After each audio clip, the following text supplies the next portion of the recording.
Hello friends, last time हम theories of intelligence कर रहे थे और हमने कुछ थ्योरीज कवर करी थी और उसके बाद आज हमने जो स्टार्ट करनी है वो है थ्योरी ऑफ जेपी गिलफर्ड।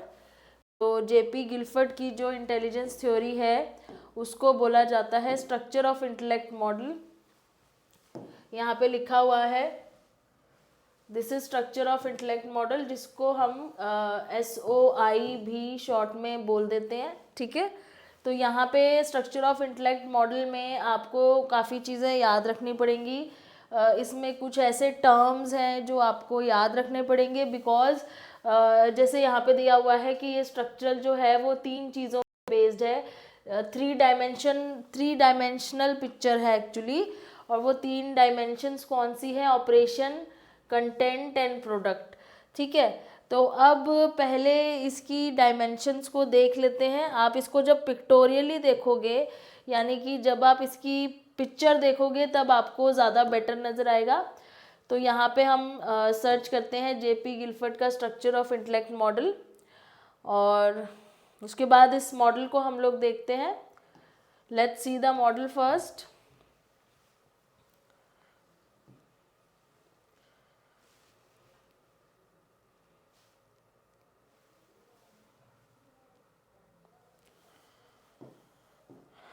ये यहाँ पे दिख रहा है आपको, यहाँ पे ये जेपी गिलफर्ड है, इनका पूरा नाम दिया हुआ है जॉय पॉल गिलफर्ड। ओके, अब इसकी जो हमें पिक्चर पहले देखते हैं ताकि हमें इसकी जो थ्योरी है वो एकदम क्लियर हो जाए। आप गूगल पे जाएंगे तो आपको ये पिक्चर बड़े आराम से मिल जाएगी।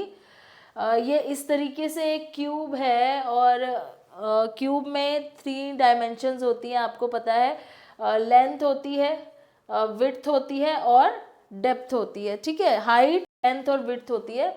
तो इस तरीके से 3 डायमेंशंस हैं। तो वही 3 डायमेंशंस इन्होंने यहाँ पे बोली हुई है कि एक डायमेंशंस तो कंटेंट है, एक डायमेंशन प्रोडक्ट है और एक डायमेंशन है ऑपरेशन। ओके, इस फाइल को हम लोग ओपन डाउनलोड कर लिया है मैंने। अब इसको ओपन करके हम लोग ध्यान से देखेंगे। So this is the picture, if you can see. I will just zoom it. इसको थोड़ा सा जूम कर लेते हैं ताकि आपको और क्लियर नज़र आ जाए। ये पिक्चर है, ठीक है। अब इस पिक्चर में यहाँ पे लिखा हुआ है कंटेंट, प्रोडक्ट एंड ऑपरेशंस। मतलब इसकी एक साइड कंटेंट है, एक साइड प्रोडक्ट है और एक साइड ऑपरेशन है। ऐसे उन्होंने एक 3D क्यूब की तरह इस पिक्चर को लिया हुआ है। और अब ये कंटेंट ऑपरेशंस का मतलब क्या है? तो जैसे आपकी जो क्यूब बना हुआ है वो हमारा इंटेलिजेंस है। आप एक इमेजिन करो कि वो जो क्यूब बना हुआ है वो इंटेलिजेंस का स्ट्रक्चर है। हमारी इंटेलिजेंस ऐसे क्यूब की तरह 3D है। अब मैं उस क्यूब को यहाँ पे अगर आपको बना के दिखाऊं तो इस तरीके से वो क्यूब बना हुआ था। ठीक है, इसको थोड़ा और बेटर तरीके से बना देते हैं ताकि क्लियर हो जाए आपको।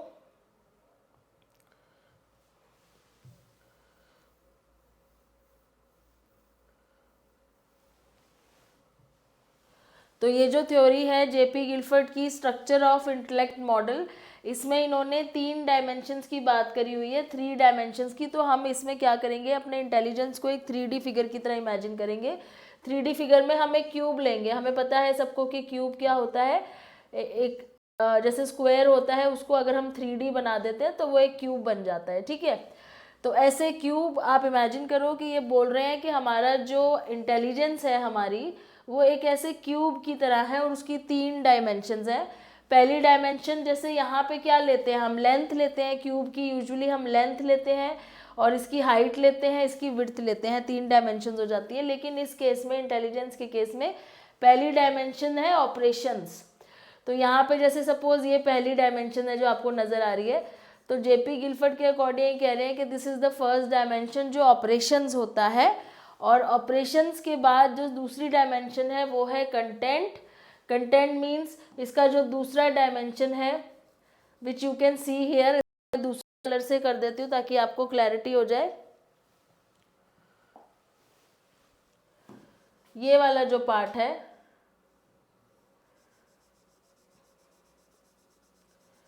ये दूसरा डायमेंशन हो गया।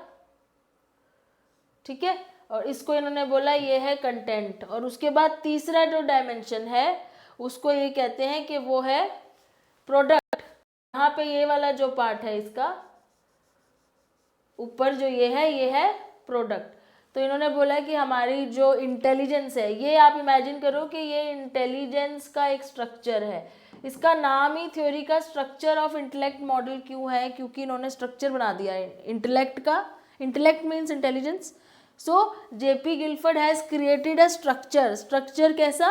एक 3D स्ट्रक्चर बना दिया इंटेलिजेंस का। 3D means 3 dimensions, and these 3 dimensions are operation, content and product. Okay, अब हमें ये समझना है कि ऑपरेशन, कंटेंट एंड प्रोडक्ट होता क्या है। तो सबसे पहले हमने लिया था ऑपरेशन। तो ऑपरेशन क्या होता है? This red side is your operation.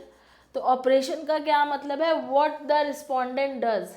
Respondent means आप अपने आप को लेके चलो, आप कोई भी काम करते हो जो, उसको कहते हैं ऑपरेशंस। ऑपरेशन का जनरल मीनिंग भी वही होता है, whatever we do is operations.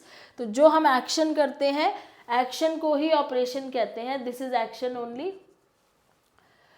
अब मेमोरी इंटेलिजेंस किस तरह की एक्शंस करती है? Cognition, memory, recording, memory retention, चीज़ों को याद रखना, divergent production, convergent production and evaluation. ये कितनी चीज़ें हो गई? आप यहाँ पे काउंट करो, 1 2 3 4 5 6। ओके, यहाँ पे 6 चीज़ें इन्होंने लिख दी। कौन कौन सी 6 चीज़ें लिखी? Cognition, memory recording, memory record करना, मेमोरी रिटेंशन, मेमोरी को रिटेन करना, डाइवर्जेंट प्रोडक्शन, अलग अलग थॉट्स। डाइवर्जेंट मतलब होता है बहुत अलग अलग टाइप के थॉट्स और आइडियाज़। तो डाइवर्जेंट प्रोडक्शन करना, चीज़ों की डाइवर्स आइडियाज़ के बारे में सोचना। कन्वर्जेंट प्रोडक्शन मतलब एक जगह फोकस होके जब हम सोचते हैं तो convergent production. And finally evaluation मतलब जज करना। तो हमारी इंटेलिजेंस के जो ऑपरेशन है, इंटेलिजेंस क्या क्या काम करती है, वो ये इन्होंने 6 काम यहाँ पे लिख दिए। ठीक है, तो इसके अकॉर्डिंग ये वाला जो पार्ट है, इसके अंदर कितने फंक्शंस आते हैं? 6 फंक्शंस आते हैं। तो मैं यहाँ पे मेंशन कर देती हूँ कि इसके अंदर इन्होंने बोला है कि देयर आर 6 फंक्शंस, और जिनको ये कहते हैं ऑपरेशन। तो 6 ऑपरेशंस हैं। ठीक है, फिर आगे आता है हमारा येलो वाला पार्ट, जिसको ये बोलते हैं कंटेंट। दूसरा डायमेंशन, दूसरी साइड हो गई। कंटेंट में क्या क्या आता है? Content refer to the nature of material और information on which intellectual operations are performed. अब किस तरह के मटेरियल के ऊपर आप ये काम कर रहे हो? वो मटेरियल विजुअल है, जैसे विजुअल मतलब अभी आपको ये नज़र आ रहा है सामने, तो आप इसको पढ़ रहे हो, देख रहे हो, आप सुन भी रहे हो। ठीक है, तो ऑडिटरी है, विजुअल है, सिंबॉलिक है। सिंबॉलिक मतलब जैसे सिंबल्स होते हैं, सिंबल्स, आपको जो इन्फॉर्मेशन नज़र आ रही है वो विजुअल इन्फॉर्मेशन है कि वो ऑडिटरी है, वो सिंबॉलिक है, या वो सिमेंटिक हो सकती है, मतलब सिर्फ वर्ड्स के थ्रू आपको पता चल रही है कोई चीज़, या वो बिहेवियरल है, किसी का बिहेवियर हो सकता है। ये सारी चीज़ें कंटेंट में आएंगी कि जो इन्फॉर्मेशन आपकी माइंड में जा रही है, या आपकी इंटेलिजेंस जिस इन्फॉर्मेशन के ऊपर काम कर रही है, तो वो इन्फॉर्मेशन विजुअल हो सकती है पहला। दूसरा वो ऑडिटरी हो सकती है, आवाज़ हो सकती है किसी की, सिंबल हो सकता है, कोई इशारों में बात कर रहा है या आपको इशारे से कोई इन्फॉर्मेशन मिल रही है। ठीक है, सिंबॉलिक, किसी सिंबल से कोई इन्फॉर्मेशन मिल रही है। जैसे आपको कहीं पे अगर ये सिंबल नज़र आता है तो आप समझ जाते हो इसका मतलब है नो या रॉन्ग, क्रॉस, ये सिंबॉलिक हो गया। फिर उसके बाद वो सिमेंटिक हो सकती है। चौथा, सिमेंटिक मतलब वर्ड्स पढ़ के, जैसे आप यहाँ वर्ड्स पढ़ के इन्फॉर्मेशन ले रहे हो। एंड उसके बाद सिमेंटिक के बाद आ जाता है बिहेवियर, किसी के बिहेवियर से आपको कोई इन्फॉर्मेशन मिल रही है। ये 5 हो गए। तो यानी कि हमारे जो ये वाला जो डायमेंशन है, जिसको इन्होंने नाम दिया है कंटेंट, वो 5 तरीके का हो सकता है। तो यहाँ पे हम 5 लिख देंगे, 5। ठीक है, तो पहला डायमेंशन ऑपरेशन था जिसमें 6 चीज़ें थी। दूसरा डायमेंशन था कंटेंट, यानी कि किस तरह की इंफॉर्मेशन हो सकती है, वो 5 टाइप की हो सकती है। अब तीसरी चीज़ जो इन्होंने ली है वो प्रोडक्ट ली है। ओके, तो प्रोडक्ट मीन्स ये वाला जो आपका पर्पल वाला एरिया है, इसके अंदर क्या क्या आता है? तो product refer to the form in which information is processed. ठीक है, आपकी इंटेलिजेंस है जो ये सारे काम करती है, ये इंफॉर्मेशन है जिस इंफॉर्मेशन पे वो काम करती है, और ये काम करने के बाद वो किस तरह से इंफॉर्मेशन प्रोसेस होके बाहर आती है, उसका प्रोडक्ट क्या है, ठीक है, उसको प्रोडक्ट बोलते हैं। तो प्रोडक्ट को इन्होंने कितनी चीज़ों में क्लासीफाई किया है, यूनिट में। एक सिंगल अगर इंफॉर्मेशन है तो उसको यूनिट कहेंगे। क्लासेस मतलब जिसके अंदर डिफरेंट यूनिट्स, अलग अलग यूनिट्स हैं, मतलब कॉम्बिनेशन ऑफ यूनिट्स को क्लासेस कहेंगे। तीसरा इन्होंने कहा कि रिलेशंस होते हैं, उस इंफॉर्मेशन के बीच की आपस के क्या रिलेशंस है। चौथा सिस्टम हो गया, और पांचवा transformation, and last one is implication. उस इंफॉर्मेशन की क्या क्या इम्प्लीकेशंस हो सकती हैं। तो जब हमारी जो इंटेलिजेंस है वो ये वाले ऑपरेशंस करती है किसी इंफॉर्मेशन के ऊपर, वो इंफॉर्मेशन किसी भी तरह की हो सकती है। तो फाइनली क्या प्रोडक्ट आता है, यूनिट्स में, क्लासेस में, रिलेशंस में, सिस्टम में, ट्रांसफॉर्मेशन और इम्प्लीकेशन में। तो ये 6 तरह के प्रोडक्ट हो गए। तो यहाँ पे इसका मतलब जो ये वाला पार्ट है यहाँ का, उसमें भी 6 चीज़ें आती हैं आपकी। यहाँ पे मैं 6 लिख देती हूँ यहाँ पे, ठीक है, 6 हो गया। तो अब आप देखो यहाँ पे ये क्या कह रहे हैं कि 6 चीज़ें इधर हैं आपके, ऑपरेशंस में 6 पार्ट हैं, कंटेंट के भी आपके 5 पार्ट हैं, कंटेंट में 5 है, यहाँ पे 5 लिखा हुआ है, और लास्ट में आपके प्रोडक्ट के 6 हैं। This is 6। तो अगर हम इसको इस तरीके से लिखें 6 इंटू 5 इंटू 6, तो ये आपका बनता है 180।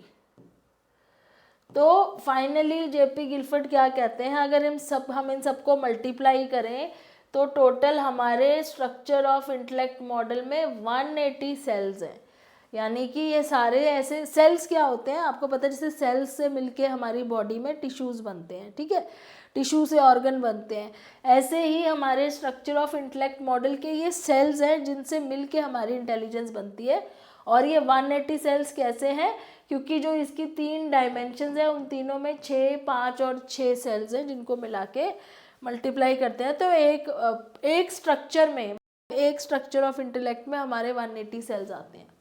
Since the classification Guilford includes 6 into 5 into 6 categories, therefore the model has 180 cells. तो इस तरीके से इन्होंने स्ट्रक्चरल ऑफ इंटेलेक्ट मॉडल हमारा दिया था। क्या मेथड यूज़ किया था ये स्ट्रक्चर बनाने के लिए, अगेन फैक्टर एनालिसिस का ही यूज़ किया था। फैक्टर एनालिसिस मेथड जो एक स्टैटिस्टिकल टेक्निक होती है, फैक्टर एनालिसिस मेथड का यूज़ किया था। और फिर इन्होंने हमें बताया था कि हमारा जो हमारी इंटेलिजेंस है उसका 3 डायमेंशनल स्ट्रक्चर है, वो इस तरीके से होता है, ठीक है। तो फिर अब आगे चलते हैं इसमें। I hope you have understood the structure of intellect model by J.P. Guilford. आगे भी एक बहुत ही अच्छी थ्योरी है इंटेलिजेंस की जिसको हम थ्योरी ऑफ मल्टीपल इंटेलिजेंस बोलते हैं। अब यहाँ पे मल्टीपल इंटेलिजेंसेस इसलिए आई हैं क्योंकि यहाँ पे इन्होंने काफ़ी सारी डिफरेंट टाइप्स की इंटेलिजेंस बताई हैं, और यहाँ पे लिखा हुआ है कि इन्होंने 8 ऐसी टाइप्स बताई हुई हैं जो इंटेलिजेंस में आती है। और किसने बताई है, हॉवर्ड गार्डनर ने बताई है। तो इनके अकॉर्डिंग क्या है, intelligence is not a single identity, ठीक है। ये कहते हैं कि इंटेलिजेंस एक सिंगल आइडेंटिटी नहीं है। तो किसी के अंदर किसी टाइप की इंटेलिजेंस ज़्यादा हो सकती है, किसी के अंदर किसी टाइप की, लेकिन हम सब के अंदर डिफरेंट टाइप्स ऑफ इंटेलिजेंस या डिफरेंट टाइप्स ऑफ एबिलिटीज़ होती हैं। और यहाँ पे अब देखेंगे कि इन्होंने कौन कौन सी बताई हैं। तो सबसे पहले इन्होंने बोला है लिंग्विस्टिक इंटेलिजेंस। लिंग्विस्टिक का मतलब ability to produce and use language. So people who are able to produce और यूज़ लैंग्वेज फ्लुएंटली, जो बहुत अच्छा बोल लेते हैं, फ्लुएंटली बोल लेते हैं, और उनके बोलने का तरीका बहुत कन्विंसिंग होता है, मोटिवेटिंग होता है, बहुत अच्छे आर्टिकुलेशन मतलब बहुत अच्छे वर्ड्स वो यूज़ कर सकते हैं। They can speak very language को बहुत ज़्यादा फ्लेक्सिबली और फ्लुएंटली एक्सप्रेस कर सकते हैं, अपनी थिंकिंग को एक्सप्रेस कर सकते हैं, जिनको हम वर्ड स्मार्ट भी बोलते हैं। इस टाइप के लोगों के अंदर कौन सी इंटेलिजेंस होती है, लिंग्विस्टिक इंटेलिजेंस होती है। अब ये चीज़ आपको पोएट्स और राइटर्स में देखने को मिलती है, क्योंकि वो इस तरह से वर्ड्स यूज़ करते हैं कि वो सुनने में बहुत अच्छा लगता है, जो स्टोरी राइटिंग करते हैं, पोएम्स राइटिंग करते हैं, ठीक है। ये हो गई लिंग्विस्टिक इंटेलिजेंस। दूसरी है logical and mathematical. Logical and mathematical का मतलब जो लोग लॉजिकली चीज़ों को सोच पाते हैं, क्रिटिकली सोच पाते हैं और मैथमेटिकल प्रॉब्लम्स कैलकुलेशंस में अच्छे होते हैं। अब इसमें आपके मैथमेटिशियंस आ सकते हैं, साइंटिस्ट आ सकते हैं, because whenever we think of logic हमें याद आता है, हमें साइंस याद आती है, साइंटिफिक माइंडसेट याद आता है। तो ये वो लोग हैं जो रीजनिंग कर लेते हैं, मैनिपुलेशंस कर लेते हैं, मैथमेटिकल प्रॉब्लम्स को सॉल्व कर लेते हैं। तो साइंटिस्ट और नोबेल प्राइज विनर्स इसका एग्जाम्पल है। Third type of intelligence is special intelligence. Special intelligence का मतलब है जो विजुअल स्पेस को और पैटर्न्स को बहुत अच्छे से समझता है। विजुअल स्पेस को और पैटर्न्स को मतलब अपने माइंड में इमेजेस को, स्पेस से रिलेटेड इमेजेस, स्पेस का मतलब है जगह हो गई, एरिया हो गया, ठीक है। तो यहाँ पे ये किस टाइप के लोगों की बात कर रहे हैं? People who are pilots and sailors and sculptors. Sculptors होते हैं ना जो मूर्तिकार होते हैं, मूर्तियाँ बनाते हैं। पेंटर्स हो गए क्योंकि वो विजुअलाइज कर सकते हैं इमेजेस को अपने माइंड में। आर्किटेक्ट्स होते हैं, इंटीरियर डेकोरेटर्स होते हैं। ये सारे लोग जो है इनका विजुअल इमेजरी, इमेजिनेशन बहुत अच्छी होती है और इसलिए इसको स्पेशियल इंटेलिजेंस बोलते हैं। नेक्स्ट आपकी आती है musical intelligence. Ability to produce and manipulate musical rhythm and pattern. तो ऑब्वियसली इसमें आपके म्यूजिशियंस आ जाते हैं सारे, जो म्यूजिकल इंस्ट्रूमेंट्स प्ले करते हैं। सिंगर्स आ सकते हैं जिनको म्यूज़िक की बहुत अच्छी नॉलेज होती है।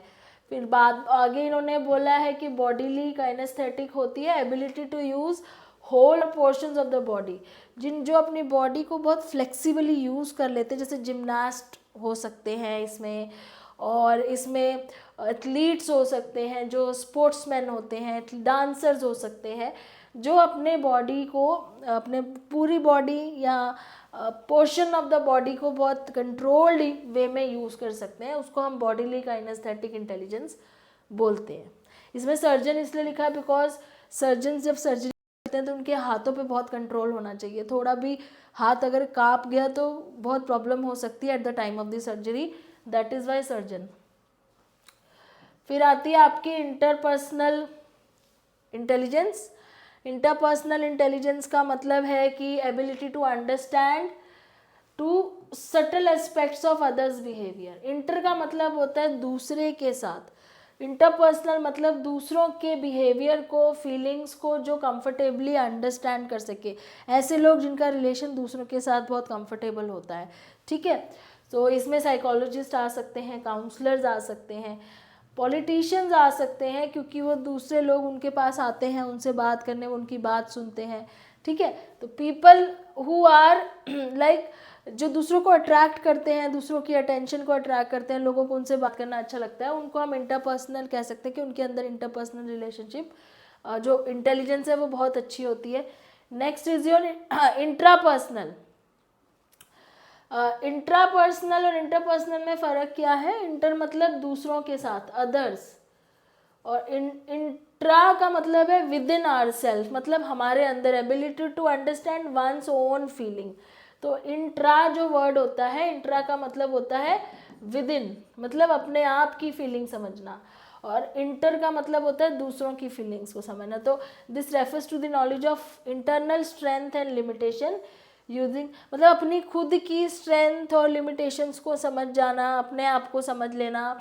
जैसे यहाँ पे सबसे अच्छा जो एग्जांपल उन्होंने दिया कि फिलोसोफर्स और स्पिरिचुअल लीडर्स होते हैं जो लोगों को अपनी खुद की एग्जिस्टेंस के बारे में समझाते हैं, उनकी इनर फीलिंग्स को समझने के लिए बोलते हैं, and they are also clear about them self, अपने अंदर का उनको भी पता होता है कि वो सेल्फ, एज अ सेल्फ वो क्या है। तो ये लोग सारे इंट्रापर्सनल इंटेलिजेंस में स्ट्रांग होते हैं। फिर आपका आता है नेचुरलिस्टिक इंटेलिजेंस। नेचुरलिस्टिक क्या है? Ability to identify features of the natural world. Natural world के फीचर्स मतलब जो नेचर को अंडरस्टैंड करते हैं, नेचर की चीज़ों को अप्रिशिएट करते हैं। जैसे कि हंटर्स हो गए, हु लिव इन, मतलब हंटर आपको पता है फॉरेस्ट में जाते हैं, उनको जंगल का पता होता है एक एक चीज़ का, कहाँ पे कैसे जाना है, कैसे करना है। फार्मर्स होते हैं जो नेचर के बहुत क्लोज होते हैं, टूरिस्ट होते हैं जिनको नेचुरल चीज़ों में पसंद आती हैं। तो ये सारे इनको जो जो नेचर को अप्रिशिएट करते हैं, दे हैव नेचुरलिस्टिक इंटेलिजेंस। तो ये टोटल आपकी 8 इंटेलिजेंस है, ठीक है, 8 इंटेलिजेंस है जो किसने दी थी, हॉवर्ड गार्डनर ने दी थी। और हॉवर्ड गार्डनर का ये कहना था कि हमारे अंदर एक नहीं डिफरेंट टाइप्स ऑफ इंटेलिजेंसेस होती हैं, और किसी के अंदर कोई इंटेलिजेंस ज़्यादा स्ट्रॉन्ग हो सकती है और किसी और के अंदर दूसरी ज़्यादा स्ट्रॉन्ग हो सकती है। इट इज़ नॉट नेसेसरी कि everybody has the same level of intelligence, but होती सब में है और ये अलग अलग टाइप्स हैं। Then we have again a very important type of intelligence which is called triarchic theory of intelligence. ये भी बहुत important है, very important। इसको एग्ज़ाम में काफ़ी बार पूछा गया है, ट्रायआर्किक थ्योरी ऑफ इंटेलिजेंस। इसका किसने दी है ये थ्योरी, रॉबर्ट स्टर्नबर्ग ने दी है। इन्होंने कहा है, अब इनकी अगेन एक डेफिनेशन यहाँ पे आती है, ये शायद पहले भी हमने पढ़ी थी, the ability to adapt to shape and select environment to accomplish one goals. हमारी जो एबिलिटी होती है अडेप्ट करने की, अपने एनवायरनमेंट को शेप करने की, मतलब चेंज करने की, अपने एनवायरनमेंट को सेलेक्ट करने की ताकि हम अपने गोल्स पूरे कर सकें, उसको हम इंटेलिजेंस कहते हैं। ट्रायआर्किक का मतलब अब यहाँ पे है 3 टाइप्स की, 3 टाइप्स। जैसे जेपी गिलफर्ड ने बोला था 3 डायमेंशन, और उन्होंने पूरा स्ट्रक्चर बना के दिया था 3 डायमेंशनल का क्यूब, लेकिन वो डायमेंशंस की बात कर रहे थे, स्ट्रक्चर की बात कर रहे थे। ये स्ट्रक्चर की बात नहीं कर रहे हैं, ये बोल रहे हैं ट्रायआर्किक है, मतलब 3 टाइप की होती हैं।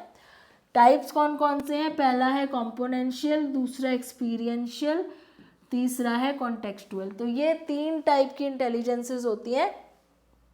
इसका डायग्राम आपको दिया हुआ है यहाँ पे, अगर आप डायग्राम को देखो ध्यान से। अब ये 3 टाइप में कौन कौन सी इन्होंने बोली, पहले बोला पहली होती है कॉम्पोनेंशियल, ये वाली। कॉम्पोनेंशियल के अंदर भी इन्होंने 3 और बताई हैं। तो specifies cognitive process that underline intelligent behaviour. अब कॉम्पोनेंशियल के अंदर ये 3 इंटेलिजेंट बिहेवियर आते हैं, कौन से, पहला Meta component, performance component, knowledge acquisition. इसको वैसे हम उल्टा पढ़ेंगे क्योंकि पहले हम नॉलेज एक्वायर करते हैं। नॉलेज एक्विजिशन का मतलब क्या है, चीज़ों को जानना, ठीक है। तो टू नो, यहाँ पे मैं लिख देती हूँ इनका मीनिंग क्या है। इट मीन्स टू नो, चीज़ों को जानना। तो नॉलेज एक्विजिशन का मतलब है नॉलेज एक्वायर करना, एनकोडिंग एक्वायर करना, जैसे हम चीज़ों को समझ के एक्वायर करते हैं, कॉम्बिनेशन, कंबाइन करके, कंपैरिजन करके, जो हम पढ़ते हैं यूजुअली, जैसे आप साइकोलॉजी पढ़ रहे हो तो आप चीज़ों को एनकोड करते हो, मतलब चीज़ों के मतलब को समझते हो, मीनिंग को आप कंबाइंड करते हो। कैसे कंबाइंड करते हो, जैसे थ्योरीज ऑफ इंटेलिजेंस में कौन कौन सी थ्योरीज आ रही हैं, आप कंबाइंड कर रहे हो, फिर आप कंपेयर करते हो, आपस में थ्योरीज को कंपेयर कर रहे हो। तो ये वाला कौन सा कॉम्पोनेंट हो गया, पहला आपका नॉलेज एक्विजिशन, ठीक है। दूसरा कंपोनेंट आता है परफॉर्मेंस कंपोनेंट, जब हम एग्जीक्यूट करते हैं कोई चीज़, कुछ परफॉर्म करते हैं, जैसे आप अपना टेस्ट परफॉर्म करते हो, ठीक है, तो वहाँ पे आप एग्जीक्यूट करते हो स्ट्रैटेजीज को, वो हमारा परफॉर्मेंस कंपोनेंट होता है।